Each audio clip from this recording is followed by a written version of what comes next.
Thank you. Thank you to Chairwoman Velasquez, to Acting Chair Evans, and Ranking Member Shabbat and the subcommittee for this opportunity. Thank you to my colleague, Representative Kim, for advancing New Jersey's priorities on this subcommittee. As many of you know, New Jersey is one of the hardest hit states in the nation. Along with New York, we account for 45% of the cases nationwide. So I'm grateful to the committee's work, in helping our struggling small businesses face this unprecedented pandemic.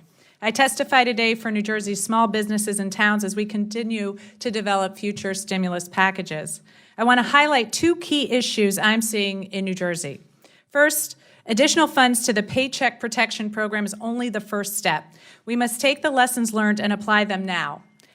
I hear from companies daily, a Nutley florist who cannot find a lender, an engraving store in Little Falls who cannot find out the status of their loan, a yoga studio in Verona whose bank stopped taking applications, and the list goes on.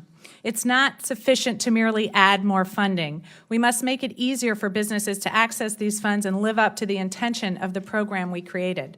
The $10,000 EIDL grants promised within 3 days are now only marginally available, devastating small businesses in NJ-11 and demoralizing owners who are fighting to take care of their employees. Second, we must ensure direct funding for smaller towns and counties.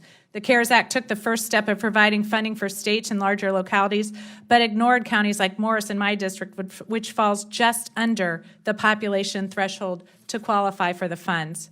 For more rural Sussex County, COVID challenges are still resource intensive. Direct funding is critical to keep the fight up for our constituents.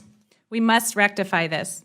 We must support our county officials and mayors as they face unexpected budget shortfalls through no fault of their own on top of the COVID-19 crisis. Local electeds from towns like Apatcong and Chatham Township are incredibly concerned about revenue loss from sources like construction permits, which had already dropped because of the SALT deduction cap, and an inability of residents to pay property taxes. So thank you for this opportunity. I look forward to working with you on a bipartisan basis as we move forward on critical legislation. Thank you very much.